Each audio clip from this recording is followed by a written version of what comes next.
Good morning! Good morning! Hi. So, I'm here today to give you some updates in terms of where we are as a project, as well as what we're planning for 2025 phase 3 in Hamana Homes. And PHDC family, welcome today to the opening of our phase 3. So, let me just get into the meat of it. Next slide, please. So today what we're opening, as mentioned by LTP, is phase 3. So we're opening this in March 2025 for opening about 211 units. So that's composed of 22 Kanea inners, 11 Kanea ends, 13 duplex Uneas, 15 single attached Uneas, as well as a couple of Mianas and Mareas. So, in terms of project delivery, what we're planning to do as a revised strategy for PHDC's Hamana Homes Magalang is to already start construction of the units before the event starts. So, while wala pa po kayo nakikita right now on site, gumagalaw na po ang lahat ng mga project teams to be able to start the awarding, the procurement, and some of the backroom requirements to start house construction. What we will do is to start awarding from the inner going outwards. That way, in terms of our delivery, we'll ensure that we get ahead of the curve. Alam na natin kung saan tayo nanggaling in the past when we started phase 1. Alam natin yung challenges when we open phase 2. So now that we're opening phase 3, medyo natuto na po tayo at unahan na po natin ng construction operations. Now, LTP mentioned that we will start handover next year. So if we were to award within this quarter, ang ine-expect po natin is by Feb, at least, of 2026. Wala pang specific week, but within that timeline, we'd start handover of the first houses.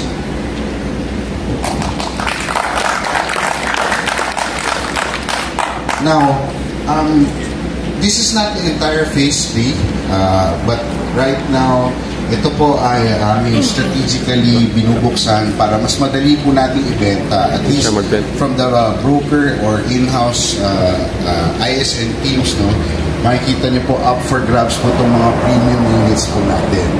Now this is opening today is as mentioned by LTP, we will have a special promo that is currently in place, plus there are several discounts that we have informed your respective channel leads. So for today po, umpisahan na natin yan kasi yung 211 units na yan, mabilis na lang po tatakbo yan. Next slide please. Ngayon ang breakdown po natin in terms of the units, So na-mention namin kanina yung number of units. Ito naman po nakikita nyo is the price ranges natin yan. So, kung kayo po ay nakabenta before ng mga Kanea units, whether inner or end, makikita nyo po ang disparity sa price. Ngayon, matanong nyo, bakit may tinaas ang presyo? Ganyan po talaga pag nakikita nyo yung community nyo umuusbong. Kailangan po makita rin ng ating mga buyers at residents na yung kanilang investment over time kumikita rin.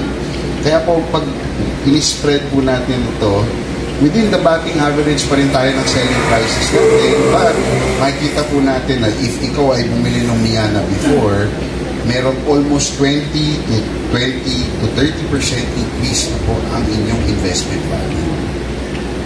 Happy ba tayo dyan? So, sa akin po,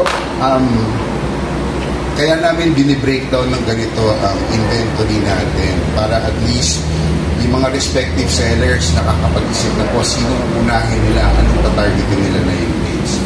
Kung ako po sa inyo, unahin kong ibenta itong mga bigger price units kasi nandyan ang talagang bulk ng ating mga commissions. But, up for grabs po is 211 units. And by our estimates, hopefully we're able to sell all of this within the third and fourth quarter of 2025.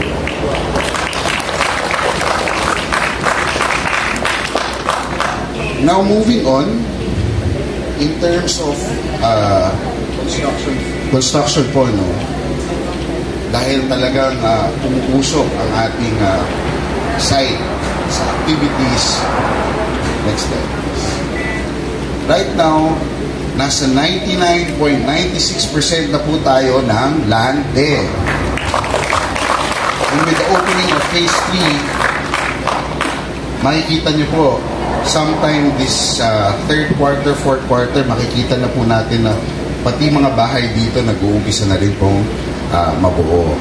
Now, in terms of yung mga amenities po natin, which I'll discuss later, nandito po sila sa section na to, tuloy-tuloy po ang ating construction activities in that area. Next slide, please.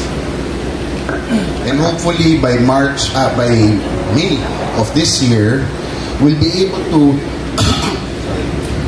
to conduct all our marketing, selling events in our new clubhouse. As well as be able to use our multi-purpose court and our swimming pool. So ngayon po, in terms of activity,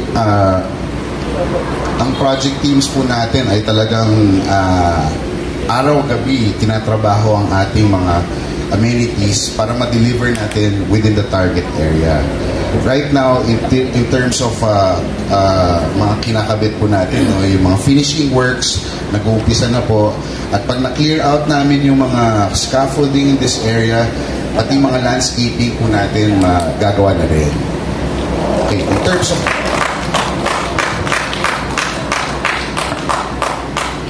terms of our multi-purpose court, actually, ready na po siya. Na-testing na po ng construction operations team natin 2 weeks ago.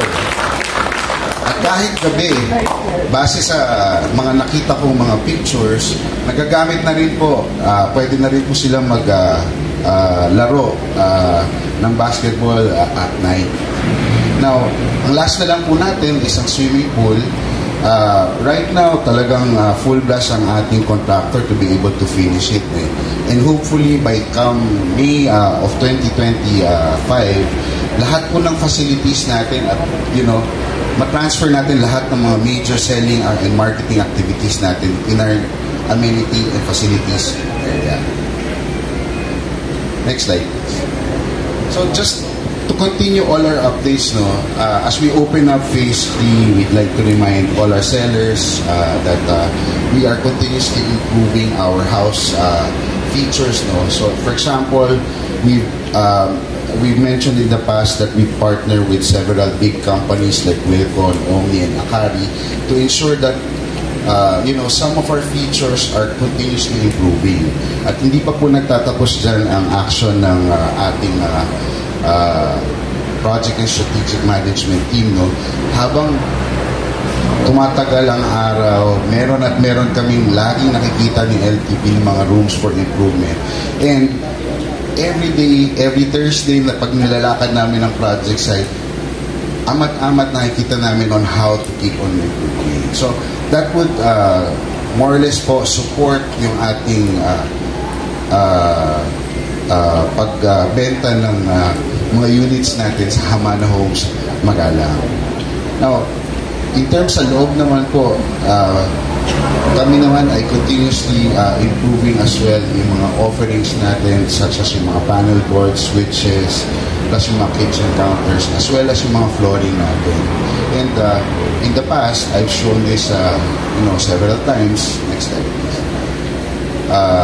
That, ito pong mga kitchen counter natin, finishes, are all better versions of our phase 1.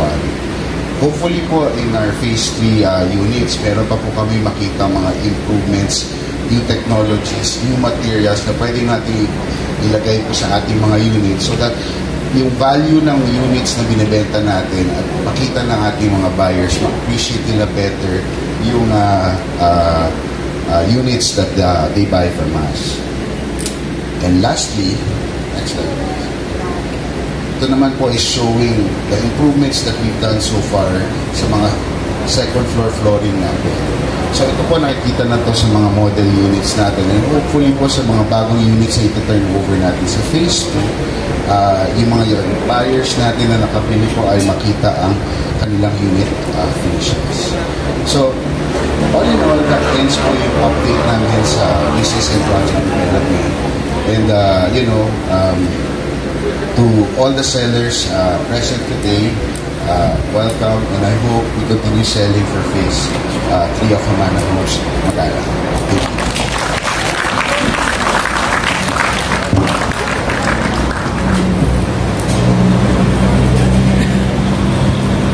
As your interim sales management head, I just have a couple of announcements that I'd like to make. No? Now we're launching phase 3A of this first development, and the first of many. I just want to remind our sales team why phase 3 is more prime. Do you want to know? Sa akin, napaka-obvious, but we should make it obvious to our clients. The proximity of the units to the main road of Magalang Mabalacat and the accessibility of phase 3 units to both gate 1 and gate 2. Ano naman ang benefit sa mga buyers niyan?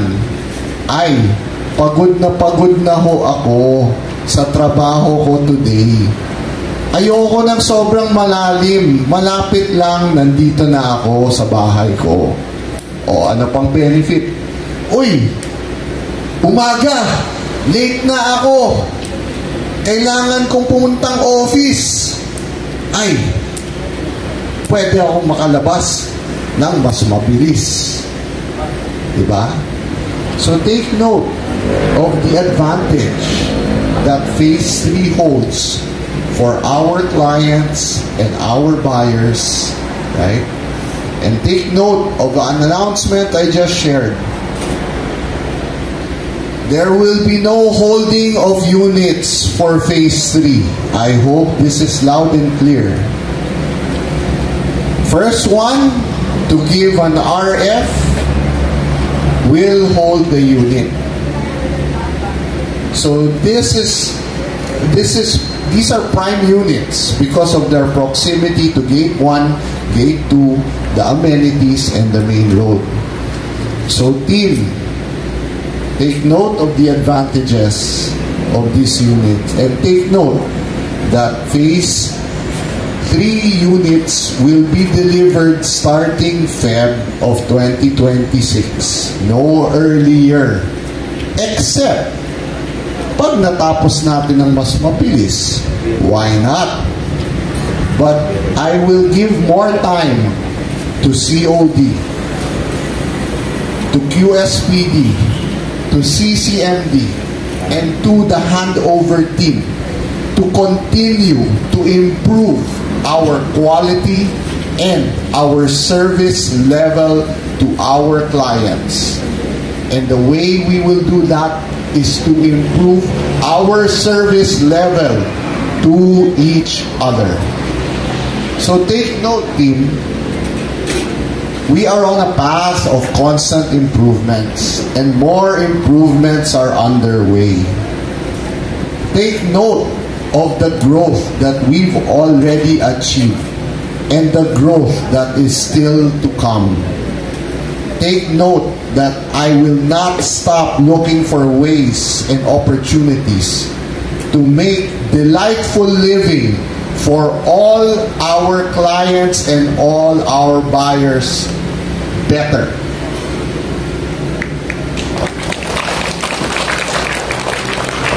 I am relentless in this pursuit, and I need you all to be as relentless as I. Because I cannot go as far as I need to go without each and every one of you today. We will not reach our goal until the last man crosses the finish line. So team, let's lead each other in the right direction. Let's help each other out. Let's all cross the finish line faster together. And in doing this, then the 360 units that we plan to complete this year will be possible. And as more completion happens, because we are completing our transition from sell and build to build and sell, and as more clients see the quality of their units that will be made available, then more will buy, and they will buy faster as they see that the units are nearly complete